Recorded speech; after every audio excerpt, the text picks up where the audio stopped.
Hello, everyone, and welcome to the Cycle Breaker Summit. I'm Taylor Damiani, your host, and I am thrilled to introduce our next speaker, Reverend Sheri Heller. Sheri specializes in treating complex trauma survivors and survivors of narcissistic abuse. She is a certified coach, hypnotherapist, and an ordained interfaith minister. She's the author of A Clinician's Journey from Complex Trauma to Thriving, Reflections on Abuse, CPTSD, and Reclamation, and Women on the Edge. Sheri, thank you so much for being here. Welcome. Oh, thank you. Great to be here, Taylor. Thank you for having me. Of course. I'm really excited to talk about our topic today. We're talking all about the benign parental abuser. So to start us off, what is a benign abuser? Well, it's an interesting term, isn't it? Because it's sort of a contradiction, like an oxymoron, jumbo shrimp. It's a euphemism. But basically, a benign abuser is like any other abuser on the narcissism spectrum. They do the same things that a malevolent narcissist would do with the gaslighting, the smear campaigns, the backstabbing, the lying, except they do it behind a tactical camouflaged facade of goodness and virtue. They're always well-meaning, they present from a loving posture. So it's a part of the impression management that this type of abuser really implements that is most profoundly insidious. Because I think it magnifies the cognitive dissonance. It creates also a slew of enablers that assist them with carrying out these nefarious schemes. Interesting. So what methods does the benign abuser have in their arsenal to control, to manipulate, confuse? Well, often they have a persona that obfuscates the idea of treachery. So they can be found in clergy. Often they are kind of mothers, maternal narcissists who are steeped in martyrdom or their own brand of victimhood, which we could talk about. They are in the activism circles. I hear this from some of my clients who are renowned activists, the level of narcissism they encounter, because they want the attention, they glean supply by being in the public eye. They essentially control and manipulate by establishing a kind of trauma bond in which there is a dependency on their beneficence, and they also may use money in the philanthropies. You could see people who will foster a kind of transactional dependency through keeping someone financially dependent. There's a lot of also kind of spiritual ploys, someone who will lead with piety. And you see this in a lot of fall redemption theologies and the idea of, you come from original sin, not original blessing. And so one has to break one's spirit. And this is particularly true where there's spiritual trauma, in a household where there may be that kind of spare the rod, spoil the child mentality. So essentially they lean on seeming virtuous, being generous, having a mission. They could have a particular platform, even influencers, can lead in this way. But very much it's about a kind of impression management that allows them to have access to people who are seeking support, guidance, and who also are very empathic, and who want to align with others who seem to be on that path. Oh, this is really interesting. What method would you say is the most insidious or difficult to detect? So one of the things I think I've been seeing a lot that comes up, in which I've actually, as a clinician, have been um, attuned to. If someone comes in for treatment who happens to have cluster B pathology, one of the things I look for, besides like the traditional primitive ego defenses like denial or minimizing or intellectualizing, Mhm. um, is something called projective identification. And projective identification happens for me if I'm sitting in a room with someone and I'm starting to feel very uncomfortable and I'm even getting angry, but they seem very poised and very polished. Mhm. Um, that's a clue diagnostically that Wow. they are projecting something onto me that I am introjecting that belongs to them. So Huh. it's best to explain it, I think, in terms of a parent and a child. Okay. So, because then also that's where it's the most insidious in terms of the grooming. So, in Okay. the terms of like let's say a maternal narcissist, they want to disown anything, any behavior, any feeling, any trait that contradicts their need to see themselves as special and grandiose, um, that taints their idea of themselves. So they must disown that and they project it onto the targeted child, Hmm. who, because the child is unconditionally dependent, it's their biological inheritance to be Mhm. unconditionally dependent on the mother, they take on those traits as a reflection of themselves. So they introject them as their own self identity, their personality, and they morph into what the benign narcissist abuser wants them to be, which is essentially a dumping ground for all of the unwanted tension and repugnant characteristics that the narcissist embodies. Wow. Yeah. So for children, I mean, it's almost like a continuous type of gaslighting. It never ends, Wow. and it's so difficult to penetrate. Even as a therapist, I mean, it throws you immediately into a sort of confusion, a trance state, Oh, wow. because it just does not align with what things seem to be and what they really are. Mm. Can you talk a little bit about scapegoating and how this projective identification leads to scapegoating? Yeah, this is the foundation of scapegoating. Once the Okay. child morphs into the outcast, the spurned one, the marginalized one, Uh-huh. then they are continue, if there's within the family system, they also are the dumping ground for the whole family system. And they carry the blame and they become driven almost by a quest I see in adulthood to be redeemed by their tormentors, right? It sets in cycle this idea they can never measure up, they can never be good. So they're always Mhm. doing penance, as a scapegoat. Mm. Breaking out of that, of course, there's a need to get in touch with instinctual aggression to really be able to even to penetrate the fictitious narrative and to see the reality of what's Yeah. happening. But while the scapegoat is immersed in the interjected projections, and they become that essentially, it's like a self-fulfilled prophecy. Uh-huh. Then they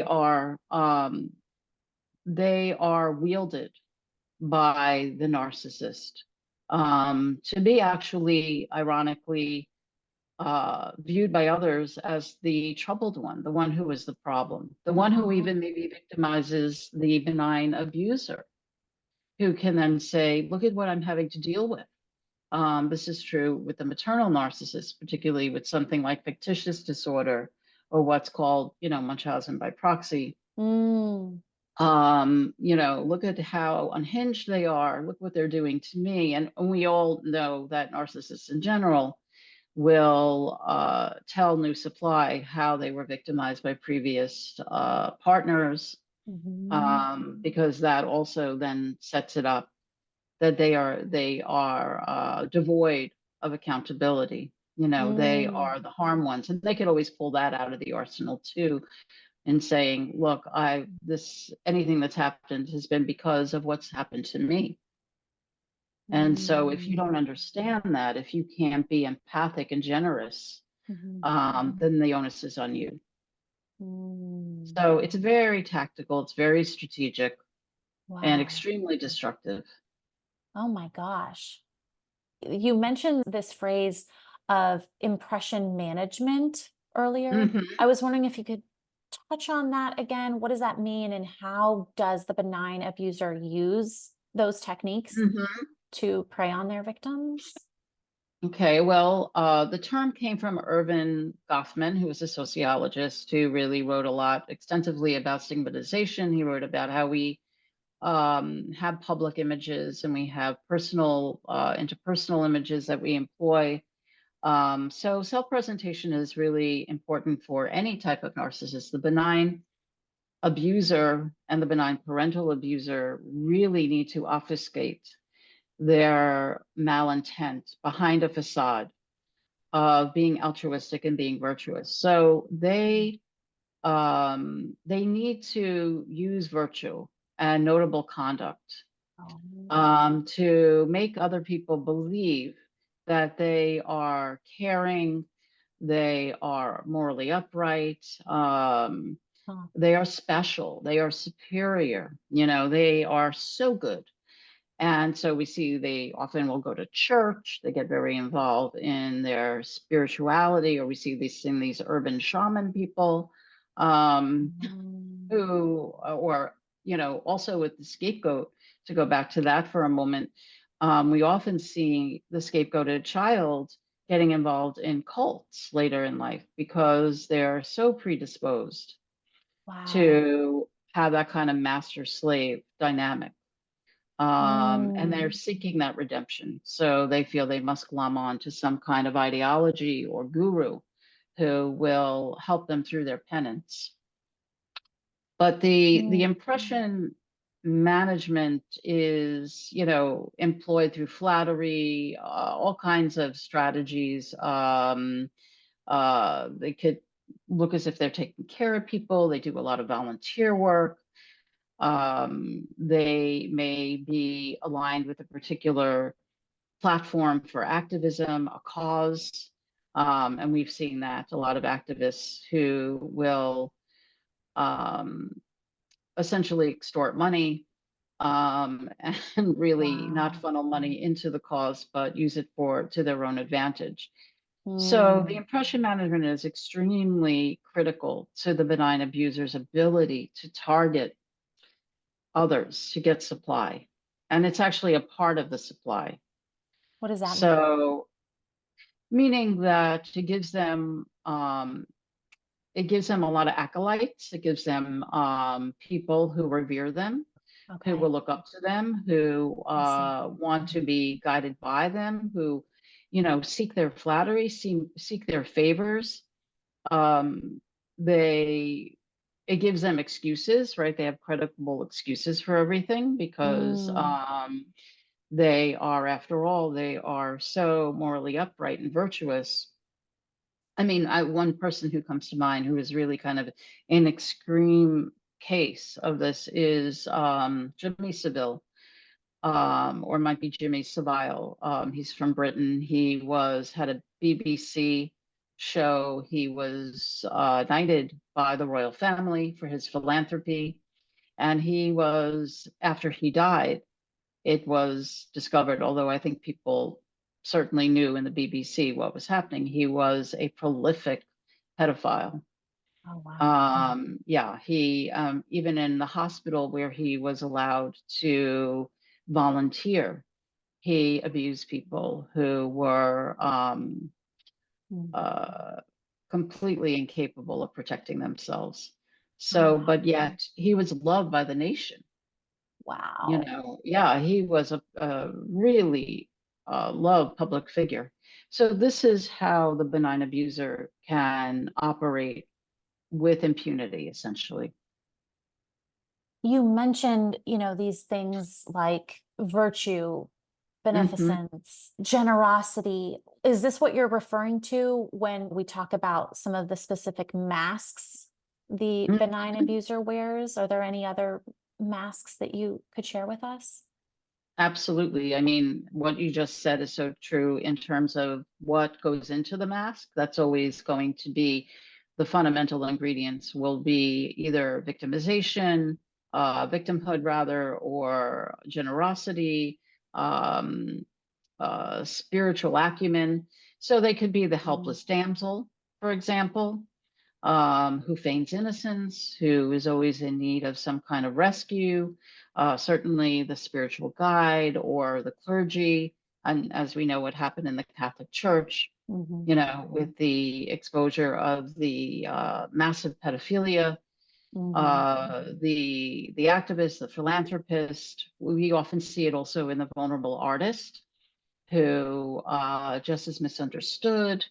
I had a couple I worked with that where there was this kind of an interesting dichotomy where the wife was really untethered and unhinged, and she was sort of presented as being the one who seemed problematic, and the husband was the vulnerable artist who seemed to be so poised and Mm. genteel. Because I have my understanding of narcissist abuse, I didn't fall into the trap.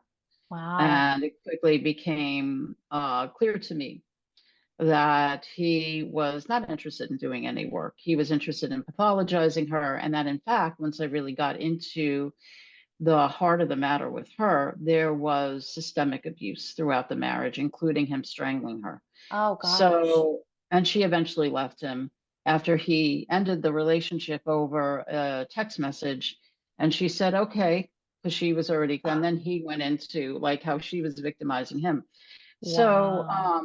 there's always a perilous plight, you know, What does that with mean? Could you the say more about that? meaning that like the benign abuser is always the one who was misunderstood, Oh, who is the one who was victimized. Like suddenly yeah. she was victimizing him, but he broke Yeah. up with her, but that never Right, happened. right.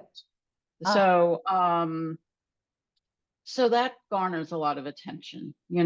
They are so virtuous, so good, and yet people look at what they've been through. So the martyrdom is a big piece, and Mm, we see that a lot also with maternal narcissists. They play the martyr, yeah. and uh, they capitalize on that, Hmm. and people buy into it, hook, Mm. line, and sinker. Oh, absolutely.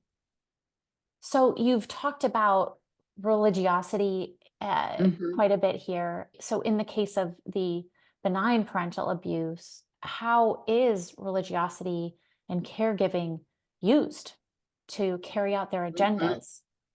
Okay, well, um, the benign parental abuser who uses religion or spirituality will use scripture or use certain teachings to insinuate that the child is sinful in some way. They need to do penance. They Mm, deserve punishment. Spare the rod, spoil the child comes from religious roots. It's in Proverbs. Um, Breaking the child's will becomes like a moral imperative, to help the child, to make the child better. mm, I remember I worked years ago with a woman who was in a Jehovah's Witness, which from what she told me, the particular clergy that she was involved in, the a community that she was involved with would not allow her to have any authority to individuate. She was to be blindly obedient mm, and to abdicate her power, to yield to the doctrine, and to yield, more importantly, to the authority of the congregation. mm, So, in her case, since she was a musician, she denounced a scholarship she had as a child to go to play on a national level, which would have been life changing for her. And she was also very vulnerable. So often we find people who get into cults have a kind of foundation in their early history where there was trauma bonding. Mm, And it sets them up then because they're looking for family yeah. to align with certain types of spiritual paths or religious paths in which there is a lot of fall redemption type of theological um, ideas, that you have to redeem yourself, you have to, in order to be good enough, you have to abdicate your power. Envy, that's a big issue with narcissists, of course. So their being small becomes virtuous. Not, it's their fault if the benign abuser is threatened. Mm, They're being arrogant, mhm, or it's their hubris. So everything is spun in the context of a kind of philosophy or a spiritual tenet to mm, insinuate that the victim is bad. They are a mm, sinner, not just psychologically bad, spiritually bad, which is very damaging in terms of spiritual trauma. mm, Um, and in the context of the parental abuser, you the idea of God is shaped by the idea of the parent, because the parent is imbued with godlike features because of the unconditional dependence mm. that the child has, particularly in the formative years. So, yeah, that is a particularly wounding form of psychological abuse. And then also the caregiving comes in terms of making sure that the child is sick Mm, in order for the parental abuser to be seen as a caregiver, this magnanimous caregiver. So that's where Munchausen by proxy, factitious disorder comes into play, where medical records may be fabricated, or in the worst cases, a child may be poisoned. They may be given substances to make sure that they incur mm. some kind of illness. I have one client whose mother actually would repeatedly put her in harm's way, so that she even gave her alcohol when she was a toddler and would orchestrate parties in which there would be drugs and alcohol, and even uh, sexual initiations at a very young age. Mm, But she would feign not knowing. She was burdened by the recklessness of her daughter. Not knowing is a big one in the arsenal of benign abuser. uh-huh. They feign innocence. They simply did not know. They are well meaning. If anything happened, it wasn't because it was anything deliberate that they might have done. Wow. Wow. So, yeah. This is a And lot. it is a lot, and people buy into it, and they don't believe the victims, and the victims don't believe themselves. So tragic. Can you talk more about what happens to children who are raised by these benign abusers? I mean, you've been Hmm. touching on it, but can you say a little bit more about that experience? Hmm. Absolutely. One of, I guess, the most obvious is the cognitive dissonance. They Mm, don't believe themselves. yeah. They inculcate this idea of themselves as bad because the abuser is so good, seen as so well-meaning. Wow. And so the internalization of the badness is so pernicious. It's so deeply embedded. And it actually ignites a kind of master slave dynamic Mm, where um, they subjugate themselves, they fawn, they don't feel deserving of their instinctual aggression, their authority. mhm, That has all been inculcated in their psyche as bad. It's bad to think well of yourself. This is very much also part of the whole fall redemption theology. You have to keep yourself small, abdicate your power. And so they are groomed to really to diminish potentials, to diminish their talents, to diminish to not self-actualize. And certainly with the caregiver, they're not allowed to individuate. Part of the tactical maneuvering, especially with the caregiving benign abuser, is that they want to ensure a kind of symbiotic attachment so that the child never grows up and leaves. They never fully individuate. They're always, it's sort of I guess, a form of emotional incest, right? So the child also doesn't develop basic sense of self-governance, right? Because they can't individuate. Right. So they don't really know how to delay gratification. They don't know how to compromise. They don't have adequate frustration tolerance, because all of these milestones are part of healthy development within the context of parenting.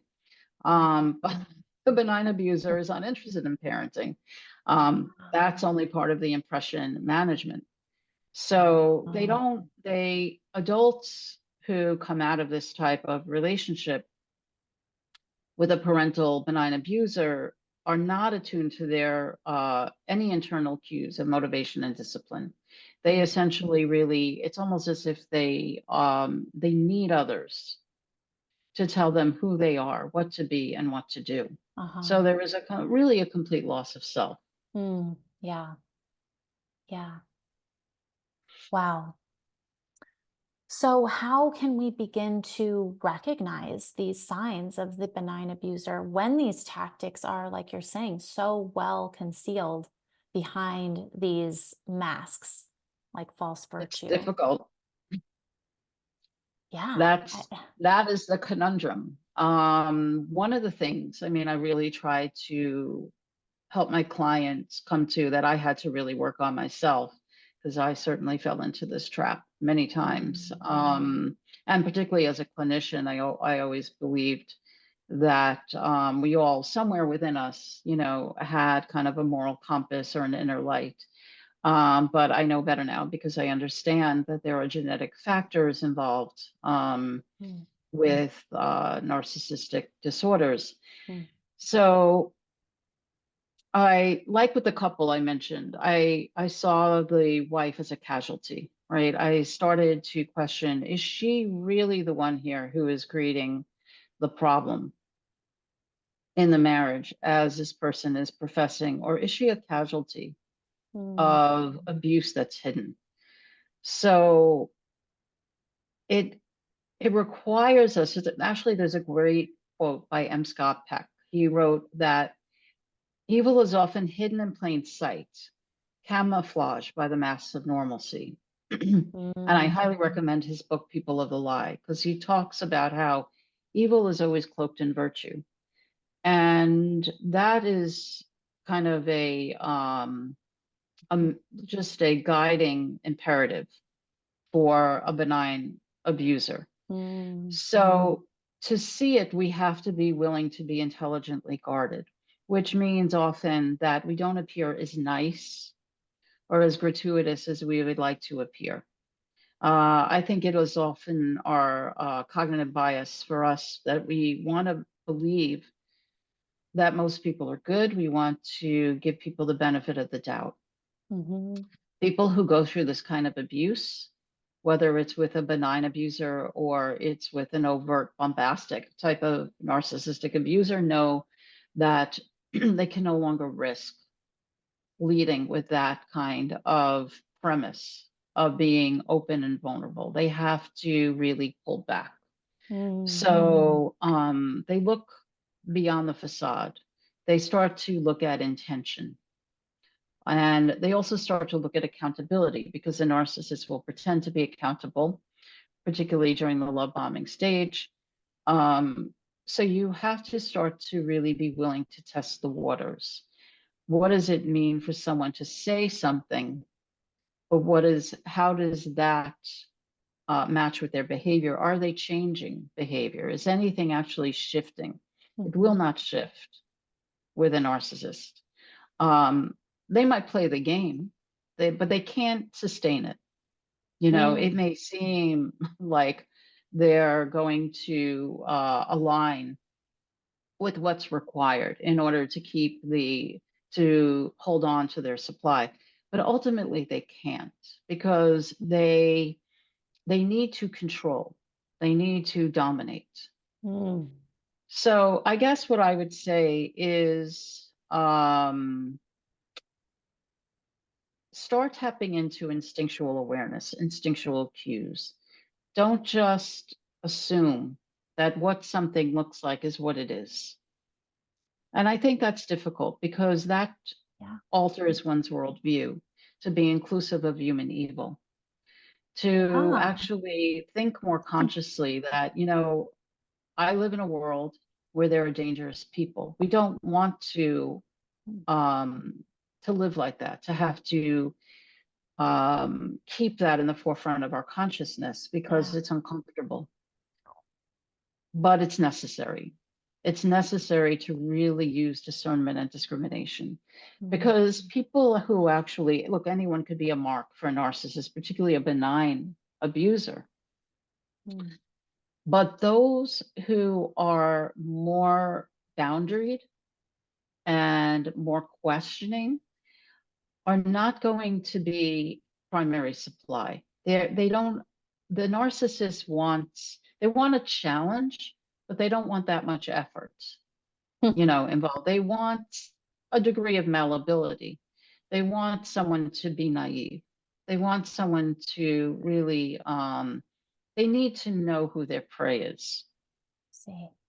So they will suss through a lot of people, vet through a lot of people, to maybe you'll be tertiary supply, or they'll try to make you tertiary supply. You'll kind of be on the periphery, or you won't if you're really savvy and you want nothing to do with this person. Uh-huh. But someone who they're going to really glom onto is a kind of person who believes that everyone is virtuous, that all Oh, things can be resolved, that everyone operates from a moral imperative. And that is simply not true. wow. So, That's a hard thing to accept. And that statement seems to require us to change our worldview.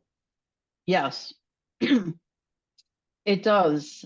We have to be willing to factor into our ideas of life and human nature Mm. malignancy, that there are people who are irreparably damaged in a way that they actually are dangerous and impervious to reason and devoid of empathy. Mm. And those are people who are not just, and this is something that comes up a lot, not just mentally ill, but tactical Mm. in their efforts to harm other people, Mhm. because they need that supply to not become dysphoric. So they will go to all ends, including impression management, to Mm. create a facade, a very tenacious. I mean, a lot of my clients who I work with who have very extreme cases of complex trauma, their parents were pillars of the community, and what went on behind closed doors is just an abomination, Wow. but the benign abuser can infiltrate others with impunity by having a very solid sense of stature and status in the Uh-huh. world. So, and again, we saw what happened in the Catholic Church, and certainly we unfortunately, or not unfortunately, we see now that very few people are really interested in the Catholic Church for that reason. Mm. You Mhm. know, Yeah. but I think in any path, in any kind of spiritual path, we will find exploitation, people who will deliberately enter into that world Mhm. because there is such a bountiful, copious amount of supply to choose from, particularly children. Wow. Sheri, this is fascinating. Is there anything, as we begin to wrap up here, anything that you would like to leave the audience with? I think, where we ended is so important to highlight. That as painful as it is to accept the dangers in the world, to begin to look at a facet of human nature that is um, uh, not not capable of repair. I think Mm, that's the piece. mm, Accepting that there are people, and I was naive. I used to believe that all people were willing to come into treatment. And narcissists actually don't come into treatment. If they do, they're mandated by the court. And I've had that experience, and that's been mm. absurd, a I farce. bet. I bet. Um,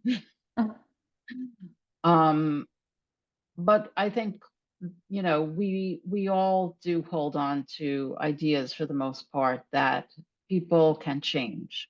Mm, And I want to stress that there are people who are so malignant on the end of the spectrum, particularly when we're talking about psychopaths, who are intractably um, embedded in these traits and these behaviors, these characteristics, this mm, pathology. And they are highly dangerous people.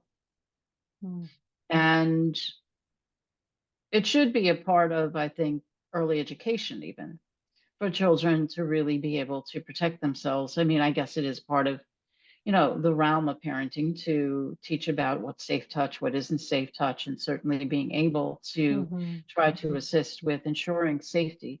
But I think even in getting more elaborate and talking about this form of illness, this segment of society, Yeah. because they do walk among us, Yeah. um, so that there is an awareness, a heightened awareness Mhm. of this threat, particularly because it can be so concealed.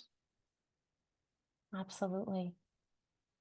Wow, Sheri, there's so much that so much knowledge you just dropped on us. It's so interesting. And I just want to say thank you Oh, for my offering all pleasure. of this. This is so helpful. And yeah, it's an absolute pleasure to have you as a speaker. Thank you for being Oh, here. thank you, Taylor. Great to be with you and to talk to you about this, Yeah, such an important subject.